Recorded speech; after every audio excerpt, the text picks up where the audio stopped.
The president signs an executive order on abortion rights. A court battle is playing out that could impact them here in Arizona. And it's all centered around the personhood statute of state law. Tonight, ABC 15's Ashley Holden helps you understand what that is and how it could impact the legality of abortions here in Arizona.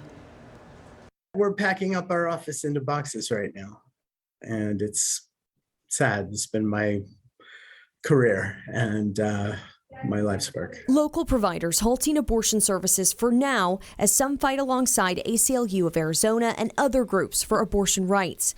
The latest debate centering around the so-called personhood law. The 2021 statute essentially gives all legal rights to unborn children. Abortion rights groups are seeking an injunction blocking the law.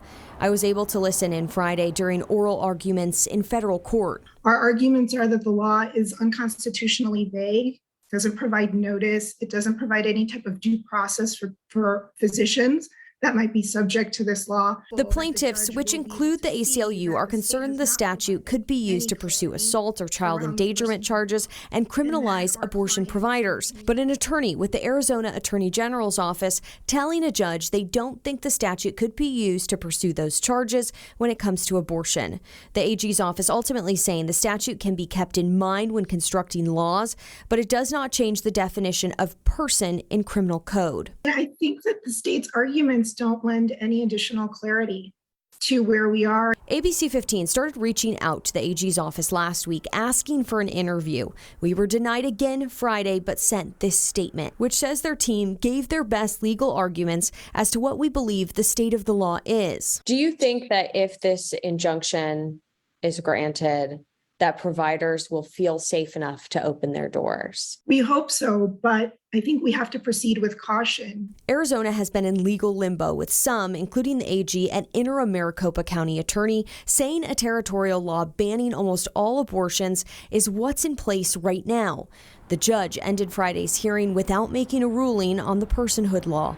In Phoenix, Ashley Holden, ABC 15, Arizona. Well, Arizona is one of more than a dozen states where providers stopped abortions, but the president's executive order will not change that. It will, however, enforce existing access to abortion medication and contraception, protect patient privacy, ensure access for emergency care, and the ability to travel for abortions. President Biden emphasizes he can't change the Supreme Court ruling. Only Congress can pass a law on abortion rights. The challenge is go out and vote.